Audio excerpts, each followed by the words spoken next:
नमस्कार, आप देख रहे हैं जनता टीवी। मैं हूं आपके साथ अमन त्रिपाठी। बुलेटिन में रुक करेंगे हिमाचल से जुड़ी कुछ अहम खबरों की ओर। मुख्यमंत्री सुखविंदर सिंह सुक्खू के राजनीतिक सलाहकार सुनील शर्मा बिट्टू ने हमीरपुर बाजार में लोगों को एक वर्ष की उपलब्धियों के बारे में इश्तिहार बांटे। वहीं इस मौके पर हमीरपुर कांग्रेस के पदाधिकारी और कांग्रेस कार्यकर्ता विशेष रूप से उपस्थित रहे। साथ ही मुख्यमंत्री के राजनीतिक सलाहकार सुनील शर्मा बिट्टू ने हर दुकान में सुक्खू सरकार की एक वर्ष की उपलब्धियों के बारे में लोगों को जागरूक किया।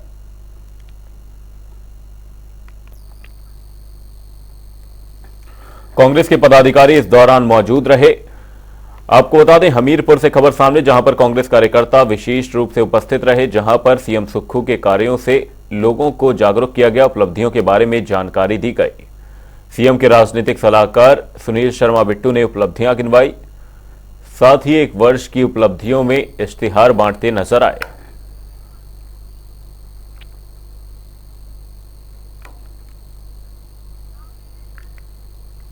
बिजली बोर्ड कर्मचारियों के साथ मुख्यमंत्री ने बैठक की। यह बैठक सरकारी आवास ओक आवर में हुई, जिसमें मुख्यमंत्री सुखविंदर सिंह सुक्खू ने बिजली बोर्ड कर्मचारियों को फरवरी से ओल्ड पेंशन स्कीम का लाभ देने का भरोसा दिया है, जिसमें सैद्धांतिक तौर पर ओपीएस लागू करने की मंजूरी दी गई है।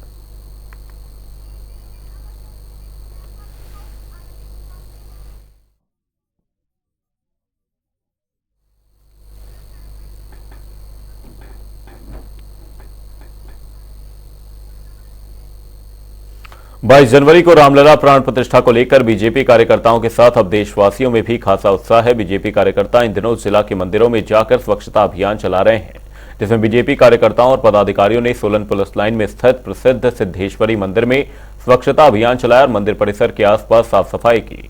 इस दौरान पूर्व स्वास्थ्य मंत्री राजीव सेजल और सभी कार्यकर्ताओं ने इस अभियान में भाग लिया।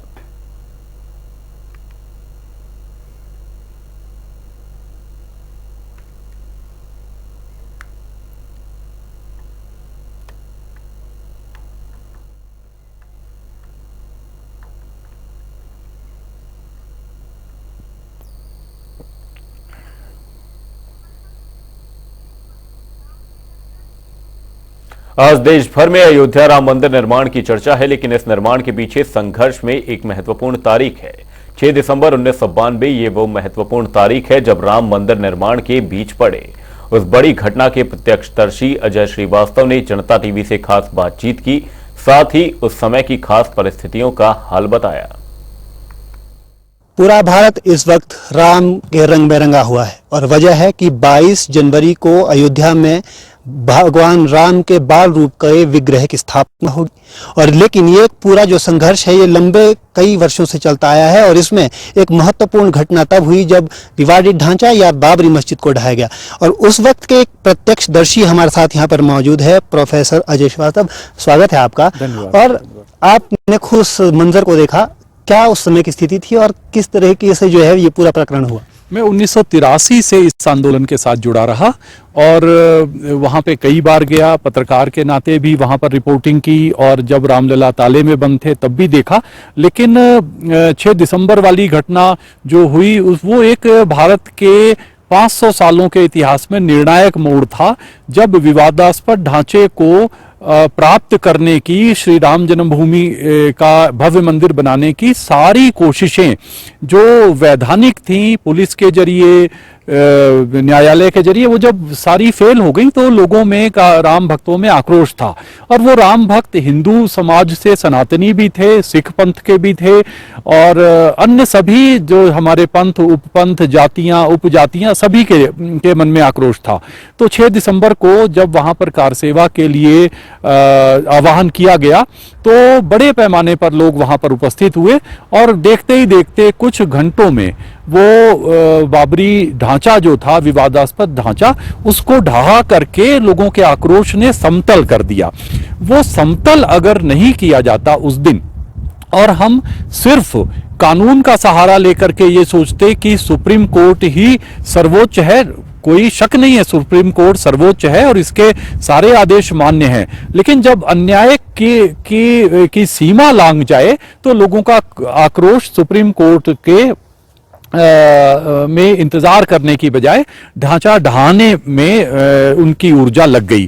तो वो ढांचा देखते ही देखते मैं भी उन लोगों में शामिल था, उन राम भक्तों में, कार सेवकों में, जिन्होंने उस ढांचे को ढहाने के लिए गुंबद के ऊपर चढ़ना, फिर उनकी अपील पर नीचे आना, और ये सारे राम काज में फिर उसके बाद शाम तक उसको समतल करना, आधी रात तक कार सेवकों की जो लोग घायल हुए थे या जो लाशें थी वहां पर, उनको सबने मिलकर के एक किनारे लगाया और जो घायल थे उनकी सहायता की और उनको कंबल वगैरह दिए।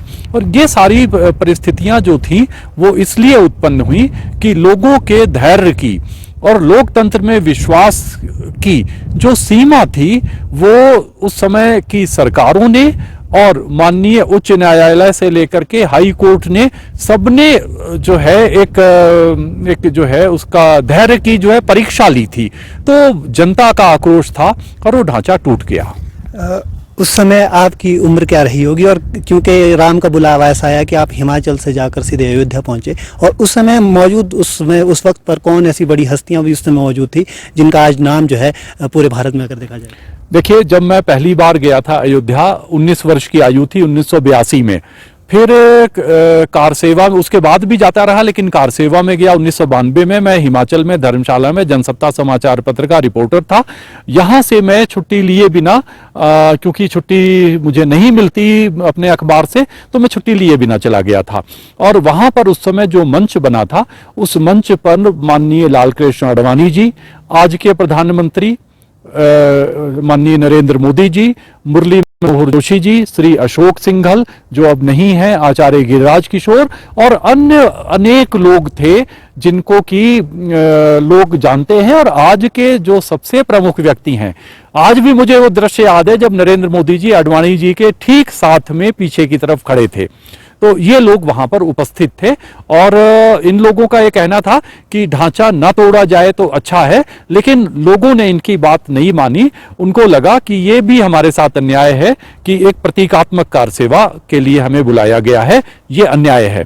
और जो लोगों को लगा उसका नतीजा है कि आज हमें राम मंदिर का जो भव्य रूप अभी हमारे सामने आने वाला है।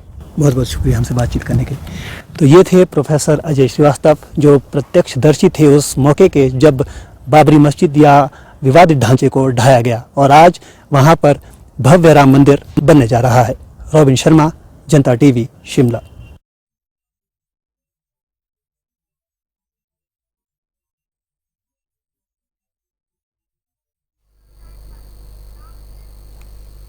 हिमाचल प्रदेश के कैबिनेट मंत्री विक्रमादित्य सिंह राम मंदिर प्राण प्रतिष्ठा में जाएंगे, इसे लेकर संशय बना हुआ है।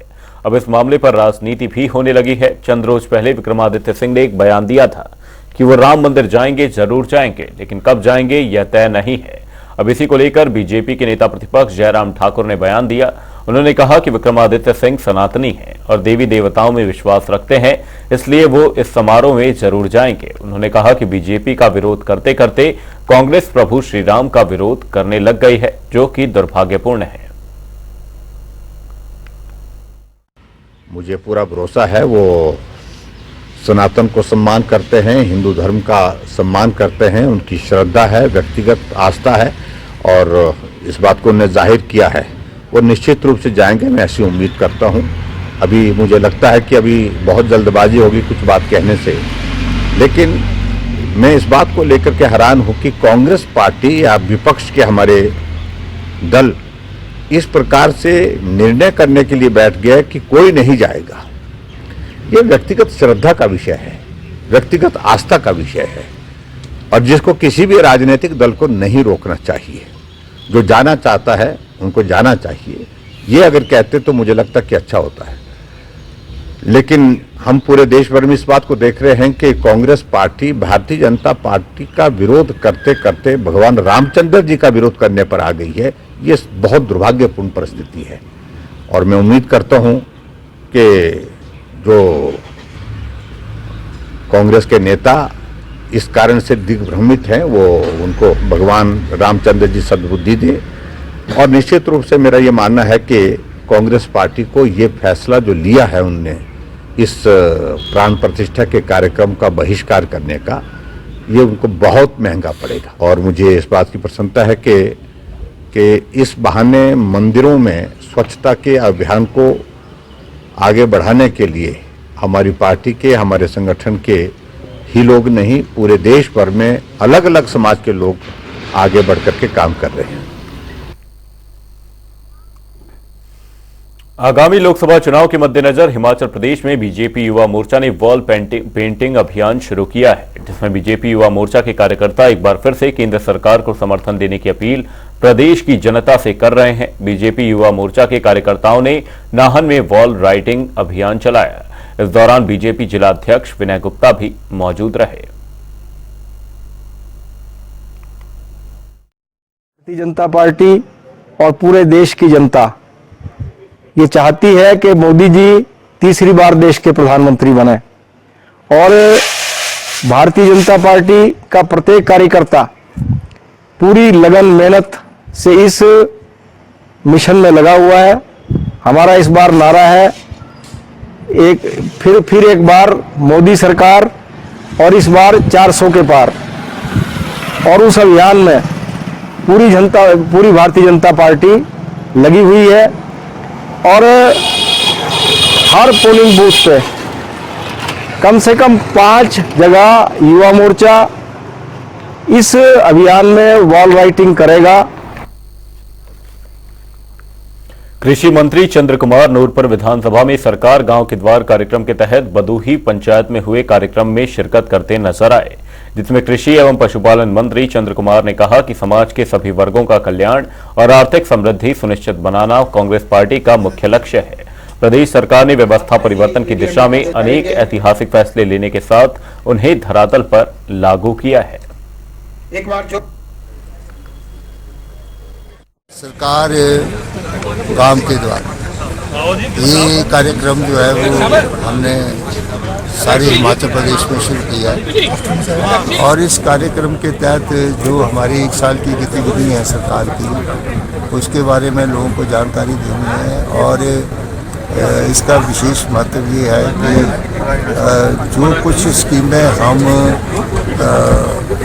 लोगों को दे रहे हैं उनको जो है वो ये देख रहे हैं कि नीचे तक वो स्कीमें हमारी लोगों तक पहुंची है, गांवों तक पहुंची है या नहीं पहुंची, और उसका फीडबैक कैसे आ रहा है। क्या लोगों ने जो कुछ हमने 1 साल में अपना कार्यक्रम किया है उसमें लोग हमारे से संतुष्ट हैं या उस कार्यक्रम में कोई कमी है तो उसके बारे में लोगों से हम जानकारी प्राप्त करें।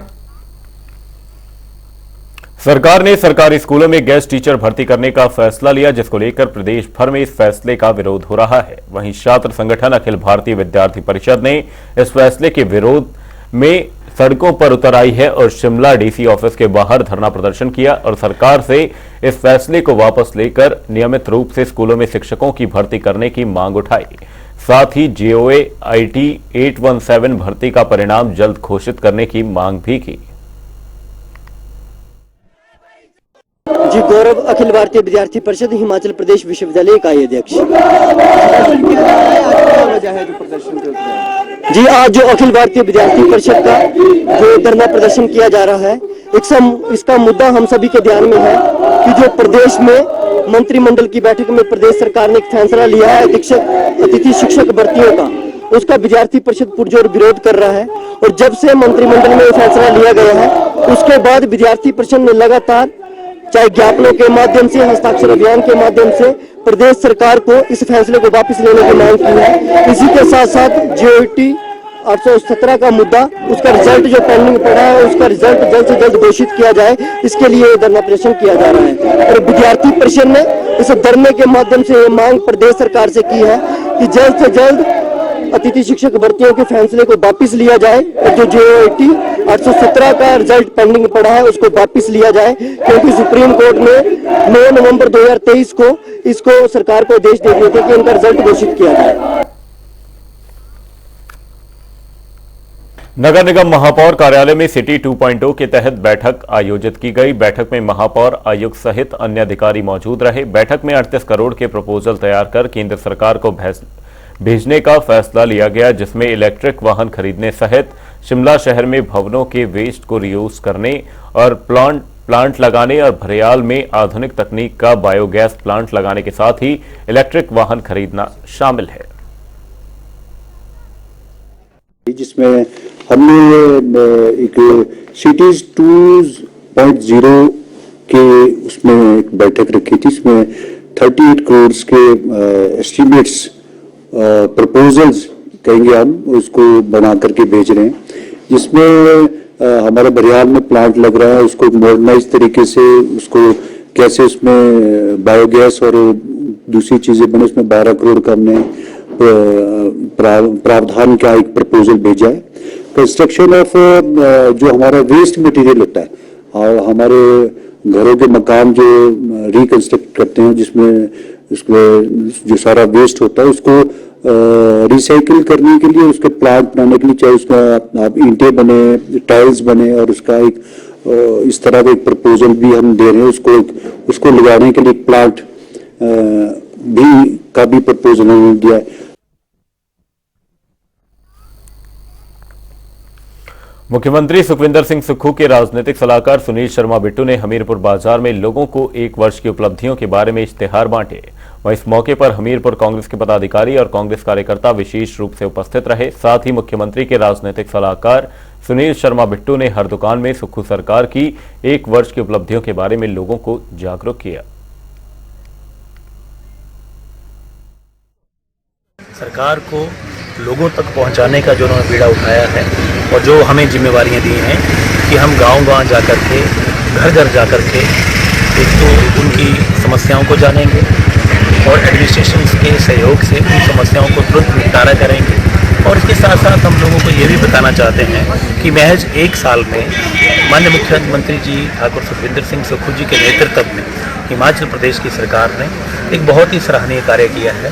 हालांकि इसमें हमें थोड़ा सा मुश्किलातों का भी सामना करना पड़ा। जैसे एक आपदा के तुरंत समय में हमारी आर्थिक स्थिति अच्छी नहीं थी, उसके बावजूद भी 4,500 करोड़ रुपए की मदद हिमाचल प्रदेश के विभागों से ठाकुर सुखविंदर सिंह सुक्खू जी ने लोगों की सेवा में अर्पित की, जहां तक कि हमें केंद्र सरकार से कोई पैसा नहीं मिला।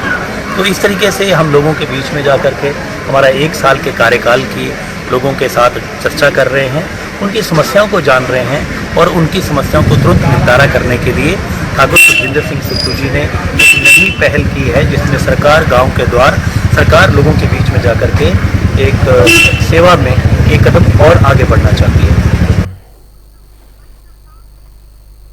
बुलेटिन में फिलहाल के लिए सिर्फ इतना ही। कहीं जाएगा नहीं। जनता डी पर खबरों का सिलसिला रहेगा जारी। तब तक के लिए नमस्कार।